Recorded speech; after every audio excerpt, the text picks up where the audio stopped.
welcome back to my channel. For those of you who don't know me, my name is Katya, and for today's video I thought it would be fun to kind of do another home decor with you guys. I think it's only appropriate since we are self-isolating right now and that we are at home all the time, 24/7, that our environment is beautiful and positive and just feels so homey. So anyway, I thought it would be fun to show you how I style my bookshelves.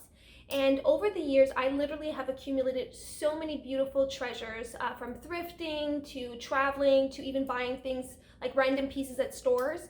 And I just wanted to put shelves on my walls so that I can display my beautiful pieces. So anyway, guys, if you are a less is more kind of person, then these shelves are definitely not for you. My motto is more is more. I love earth tones, naturals, boho, but I do love more is more. So anyway, guys, I do hope you enjoyed this video. If you do, please give it a thumbs up. That means the world to me every time, guys. And anyway, let's jump right into it. Let's get started.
my how I style my bookshelves. I hope you enjoyed this video, and if you guys want to see something special next, please leave a comment down below. I love reading your comments. They literally make my day. And yeah, guys, just thank you so much for watching. I love you guys always. Have an amazing day. Mwah.